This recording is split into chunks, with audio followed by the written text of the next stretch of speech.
So, one thing I wanted to do a video about this. I've been meaning to do one for a while. I'm a vegetarian, um, and I haven't been one my entire life, but most of my life. When I was a kid, I was just like any other kid. I would eat hamburgers, occasionally hot dogs. My family wasn't big hot dog people, but hamburgers for sure, and I loved them. I think that was like my favorite food when I was a kid was a hamburger. And when I was 8, well, first of all, let me go back. I was gonna jump to something else, but back when I was 8 years old, my mother died from cancer, and I believe she was murdered by the CIA because I was an MK Ultra kid. And both my parents were targeted. And that's a whole long story where I believe the whole targeting of my parents was done by my mother's first husband. Uh, he was a Freemason and was really well connected. This was in like Detroit. He was well connected. He was a Mason. He had connections. And I really believe that he was the one that had my parents targeted. My dad was my mother's second husband. So anyway, where am I going with this? Well, after my mother passed away, I didn't want to be in that home anymore. And my dad sold it and we moved to Glendale and moved into a duplex. And my dad was born in 1908, very old school, didn't know how to cook. My dad literally did not know how to cook. He didn't know how to do laundry, because back in the day, like that was the wife's duties. So like when I was only 8 years old, I was living with my dad, and so every night we would go out for dinner because, like I said, my dad did not know how to cook. And so I would usually just order a hamburger wherever we went. Now, my dad never ate in fast food, not once. Not once did my dad ever take me to a fast food joint. Like I said, old school. We would go to sit down restaurants in town. And I think back in 69, I have been to almost every sit down restaurant in Glendale. But anyway, I would just order my standard, which was a hamburger, and I loved them. And one day when I was 8, I found out that hamburgers were made from cows. And that was unsettling to me because I loved animals, I still do. And it kind of grossed me out. And after that, I was, not crazy about meat after that. When I found out what meat actually was, it was an animal, a dead animal carcass. And so I kind of grew up hating meat. When I was 10, I ended up moving in with my best friend, my BFF. So when I lived in Glendale with my dad, I had a best friend from my old neighborhood that lived across the street. And so I used to go out like in the summers and stay with her for like a week in the summer. And one summer, after my mother passed away, I went out, my dad took me out there and I was out there for a week. And Mary Kay's mom said, would you like to move in with us? And I was actually delighted because, one, they were well off. And Two, I just wanted a normal family setting. I had been living with my dad, who, he really didn't, he was a loving dad. He loved me, but he really didn't know how to take care of an 8-year-old little girl. He just didn't know how. He, and he was working full time. And so I was a latchkey kid. And I would get home from school at like 2 or 3. I had my own key at 8 years old. No, 9. 9 years old. I had my own key. Well, 8 and 9. And I would walk home from school, let myself in, and there was never any snacks in the house ever. Literally, my dad never bought any food. And so literally the only snacks that my dad would ever buy was ding dongs, Hostess ding dongs. That was it. And I would really, I mean, crazy. So I would pack my own lunch, and all we ever had in the house was ding dongs. And so I would pack my lunch, and I would put a couple ding dongs in a bag and go to school.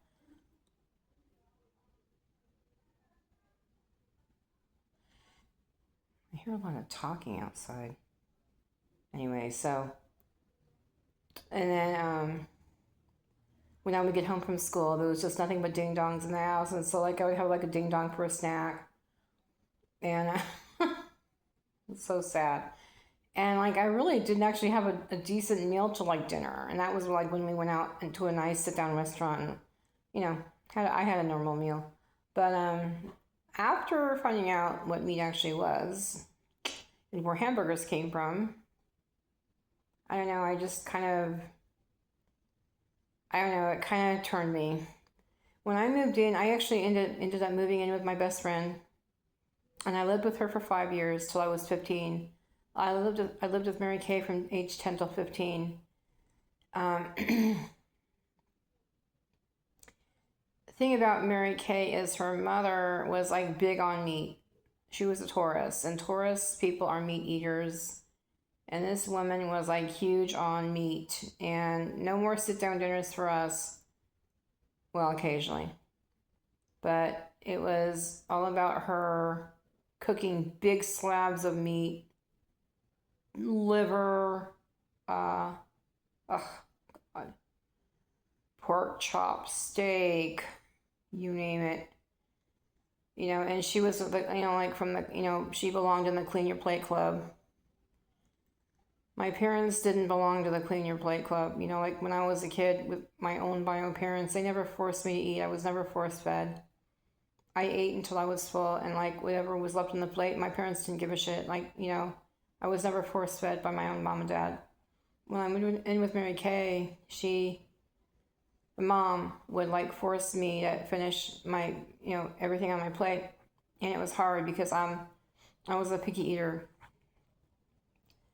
And especially with disgusting meat. And so days with liver, we would have to eat it. And it was so disgusting. I would chew it, and I would start to heave.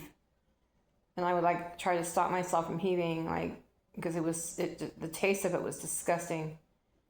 And it got to the point where I would have to cut the liver up in little pill-sized pieces and swallow it like a pill, because I literally could not chew it without starting to throw up. And every single night, I would be at school, and I'd be thinking about, oh my God, I think we're gonna have, such and such tonight, or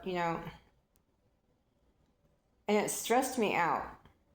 And she would make me sit at the table. Everybody else would be gone, and I would have to sit at the table till sometimes 11 o'clock at night with a big old slab of meat. I just could not eat it. And I started learning ways to get out of it. One of them was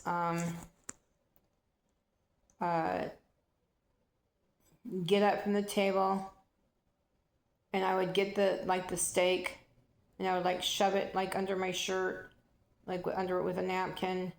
And then like I would, put my dish in the sink.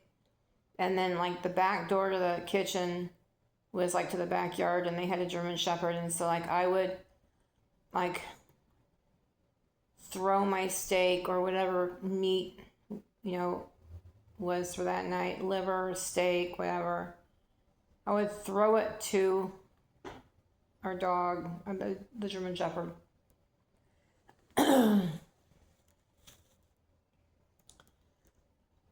And so I, since living with them, I've like had an extreme distaste for meat. I can't eat it anymore.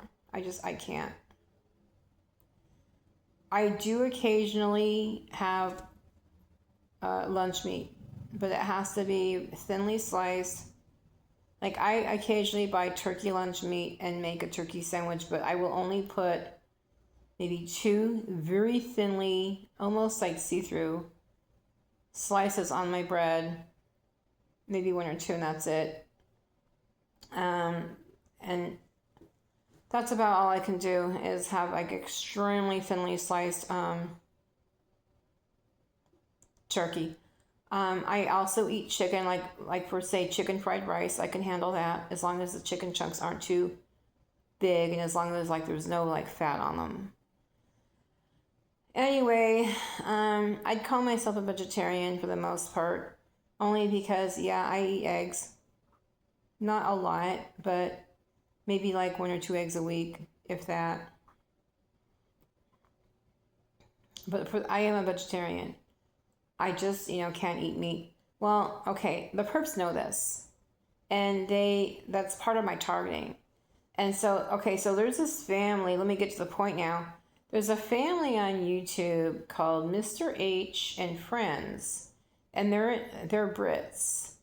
And when I first started watching them, they would make like normal food. And then what happens with every channel I watch is the perpetrators that traffic me take over every channel. And they'll like all of a sudden, I can always tell when a channel I follow has been taken over, and it's usually within a few days, where their whole attitude changes, and they'll change their videos. So this is one of the channels I follow that like immediately they started make every meal they made was like a huge slab of meat. So here's one of them right here.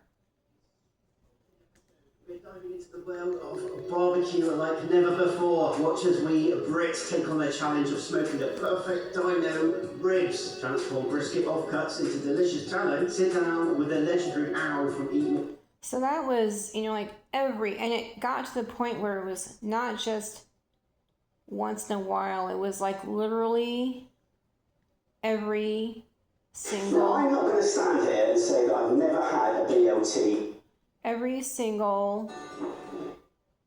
It got to the point, it was every single video. It was every single video. Every single one. Yeah, I think the beef is quite okay. You checked on the beef, did you? Here they are making pot roast. But like I said, it was every single day. Brits try Texas barbecue. I'm actually buzzing. Oh man. And the way they like overreact. And they would overreact, like, oh my God. It's like the best thing I've ever had. Like the acting.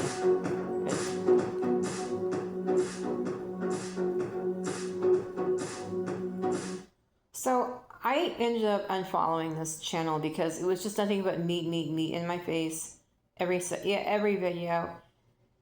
And that was like 2 years ago where I just stopped watching. Here's another one. I just stopped watching. So a few days ago, like a week ago. This is one of Texas. A few days ago, I was like, gee, I wonder what happened to that channel. What was the name of that channel? Because it'd been 2 years and I had forgotten the name of it.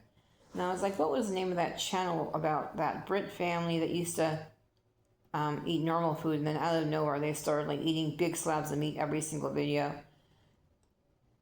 oh yeah, Mr. H, and I typed in Mr. H, and yeah, their channel came up, and I was like, oh, let's see how they're doing lately, and they had completely gone back to the way they had been originally, where, so before I found them,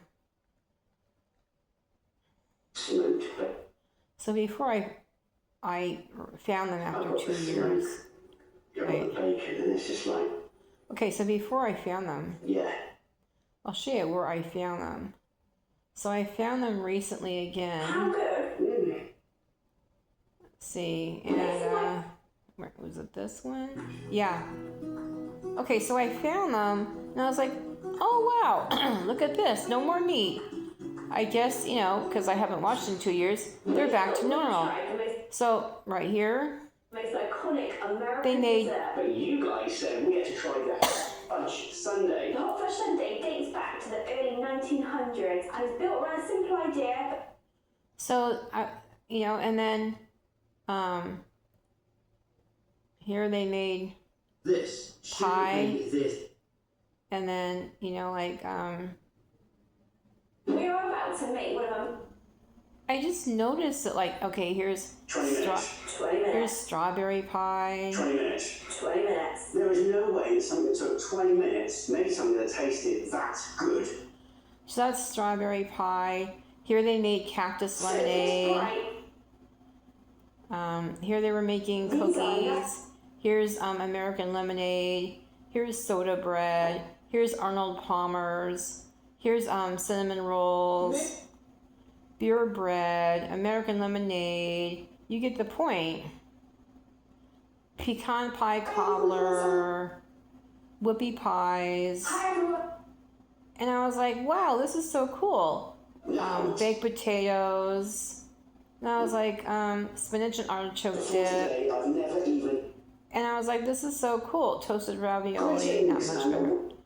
And okay, so I followed them again. I thought, oh, finally. And I thought, oh, finally, now I can watch them again. They're going to, like, cook normally.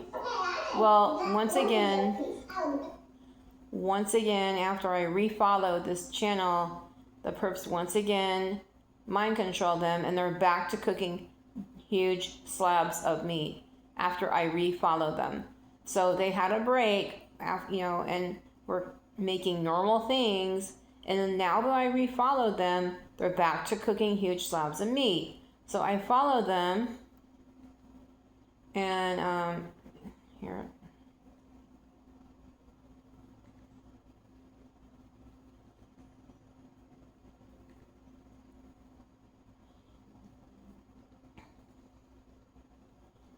So it was Arnold Palmer's, it was soda bread, it was lemonade, it was cactus lemonade, it was strawberry pie, it was banana